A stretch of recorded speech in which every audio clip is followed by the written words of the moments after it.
मैं हरदास मीणा, सह आचार्य राजनीति विज्ञान विभाग, राजकीय कन्या कॉलेज धौलपुर।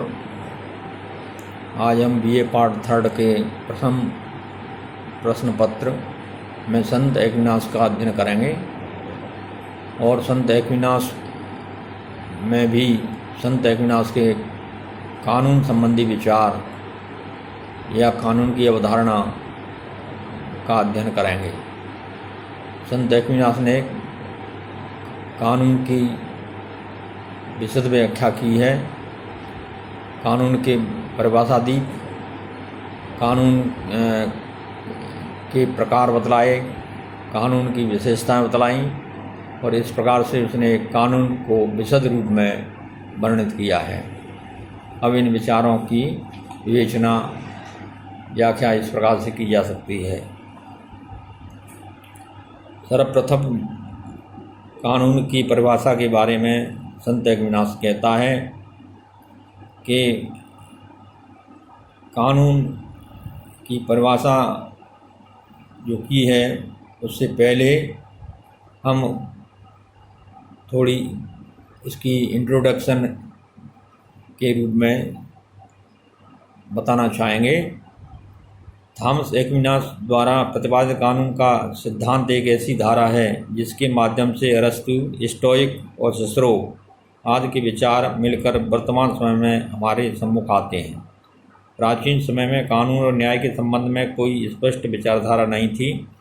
थॉमस ने इन दोनों क्षेत्रों में पग आगे बढ़ाकर इनकी परिभाषा और व्याख्या की। थॉमस द्वारा प्रस्तुत विवेचना निश्चित रूप से अधिक स्पष्ट और प्रमार्जित है। उसने कानून पर विचार का प्रारंभ उसकी परिभाषा से किया है।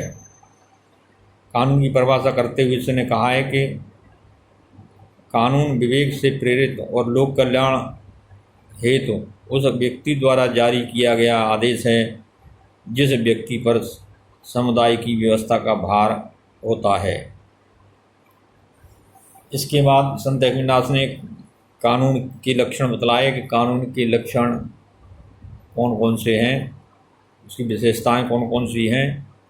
सर्वप्रथम उसने कानून को सार्वभौमिक बतलाया है। कानून सार्वभौमिक होते हैं। कानून के ऊपर कोई भी सत्ता नहीं होती और कानून की आज्ञा का पालन सबको करना होता है। एक्विनास के अनुसार कानून की एक विशेषता उसकी अपरिवर्तनशीलता है, जिसका आशय यह है कि राजा उसमें मनमाने तरीके से परिवर्तन नहीं कर सकता। इसका एक अन्य गुण यह है कि विधियाँ स्वाभाविक रूप से मनुष्य के स्वभाव के विपरीत कार्य नहीं करती, वरन उसमें स्वाभाविकता होती है। इसके अलावा वो थॉमस एक्विनास कहता है कि कानून का मूल स्रोत प्रकृति है। अतः यदि कानून न्याय और धर्म के सिद्धांतों का उल्लंघन करते हैं तो वे वास्तविकता नहीं वरन कानून का विकृत रूप है। उसका प्रयास था कि मानवीय कानून दैवी कानूनों के साथ सामीप्य प्रकट करें। उसके अनुसार मानवीय कानून कोई अलग वस्तु नहीं वरन ईश्वरीय सत्ता की देन है, जिसके द्वारा दैवी और भौतिक सभी वस्तुओं पर नियंत्रण रखा जाता है। क्योंकि कानून का आदि स्रोत प्रकृति है, अतः किसी भी मनुष्य में प्राकृतिक और दैवी कानून का उल्लंघन करने की शक्ति नहीं है। कोई भी कानून का उल्लंघन नहीं कर सकता, जैसा संत एक्विनास बताता है। अब देखते हैं कानून का वर्गीकरण संत एक्विनास ने कैसे किया है। संत एक्विनास ने कानून को 4 भागों में बांटा है।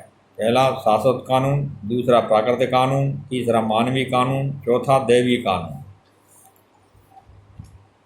अब पहले संत एक्विनास के शाश्वत कानून को देख सकते हैं। शाश्वत कानून ईश्वरीय ज्ञान है जिसके द्वारा प्रकृति की सृष्टि की जाती है और जो प्रकृति एवं और ब्रह्मांड पर नियंत्रण रखा जाता है। संपूर्ण सृष्टि के अंतर्गत मानव समाज, पशु, वनस्पति आदि इसी कानून के अधीन होते हैं। यह कानून ईश्वर में निहित रहता है और अभिव्यक्तिकरण हेतु विश्व में व्यापक होता है। मनुष्य अनेक बार शाश्वत कानून को पूर्ण रूप से नहीं समझ पाता, क्योंकि शाश्वत कानून सर्वोच्च विवेक का प्रतीक होता है। किंतु मनुष्य की बुद्धि सीमित होती है। थॉमस एक्विनास ने अपनी पुस्तक सम्मा थियोलॉजिका में कहा है कि शाश्वत कानून दैवीय ज्ञान है जो सभी कार्यों और प्रवृत्तियों को निर्देशन देता है। यह स्वयं में सत्य है। सेबाइन इस बारे में कहता है कि दैवीय विवेक की शाश्वत योजना है जिससे सारी सृष्टि व्यवस्थित होती है। दूसरा है प्राकृतिक कानून। थॉमस एक्विनास प्राकृतिक कानूनों का तात्पर्य स्पष्ट करते हुए कहता है कि मनुष्य इन कानूनों की सहायता से भले बुरे का ज्ञान प्राप्त करता है। प्राकृतिक कानूनों की उत्पत्ति शाश्वत कानूनों से हुई है। शाश्वत कानूनों को मनुष्य पूर्ण रूप से नहीं समझ पाता, परंतु प्राकृतिक कानून अधिक बोधगम्य एवं स्पष्ट होते हैं। प्राकृतिक कानून विश्व की सभी वस्तुओं में समान रूप से व्याप्त हैं। मनुष्य के अतिरिक्त पशुओं और वनस्पति आदि में भी व्याप्त हैं, किंतु मनुष्य में प्राकृतिक कानून का सुंदर ढंग से अभिव्यक्तिकरण होता है, क्योंकि पौधे और पशु तो अचेतन रूप में कार्य करते हैं, परंतु मनुष्य विवेक के साथ कार्य करता है। सेबाइन प्राकृतिक कानून के संबंध में उदाहरण देते हैं कि मानव जीना चाहता है और जीने के लिए जीवन सुरक्षा की आवश्यकता है। अतः जीवन की सुरक्षा अर्थात आत्मरक्षा प्राकृतिक कानून है।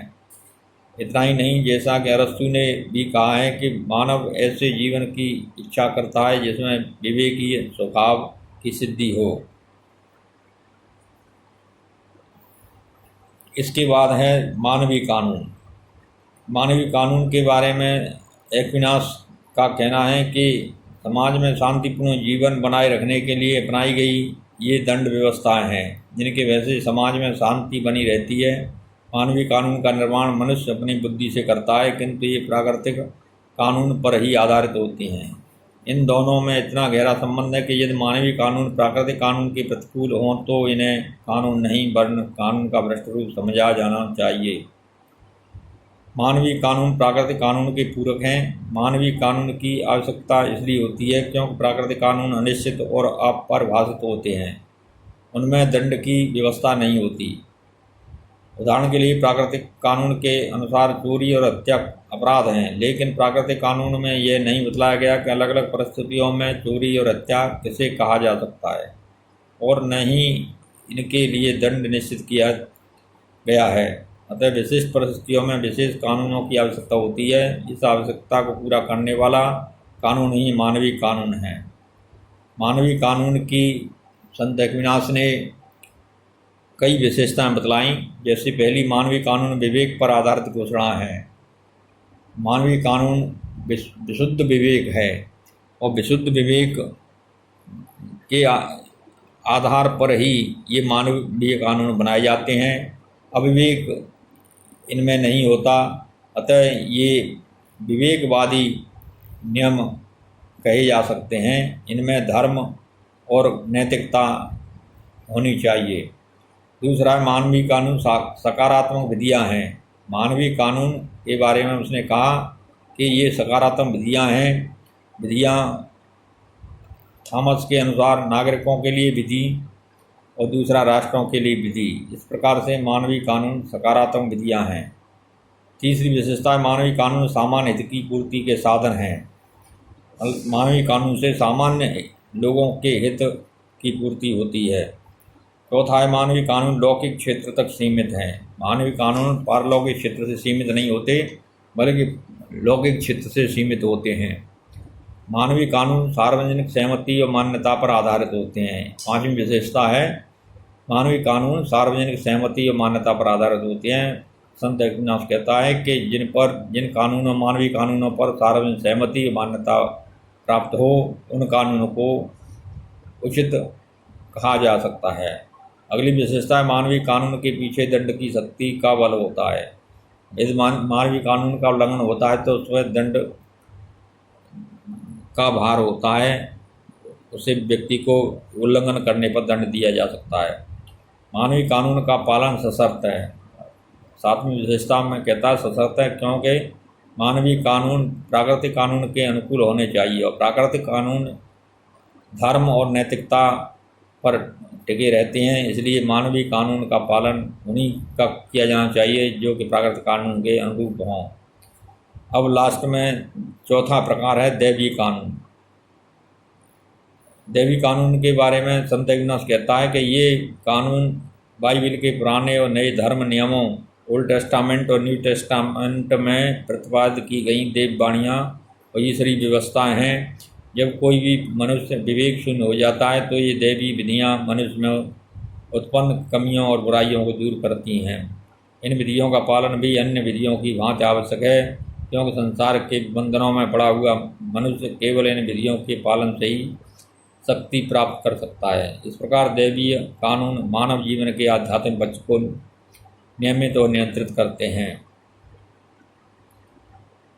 दैवीय कानून और प्राकृतिक कानून में उसने यह अंतर स्पष्ट किया कि दैवीय कानून सबके लिए नहीं होते। जो धर्म को मानते हैं वे ही इन कानूनों की उपयुक्तता यथार्थता को जान पाते हैं। प्राकृतिक कानून कुछ विशेष मनुष्यों के लिए न होकर सबके लिए होते हैं। एक्विनास ने 4 प्रकार के कानूनों में शाश्वत दैवीय कानूनों का संबंध धर्म और आध्यात्मिकता से बतलाया, जबकि प्राकृतिक और मानवीय कानून राजनीतिक और भौतिकता से संबंध बतलाया। इस प्रकार से संत इग्नास ने कानून की विशद विवेचना की है।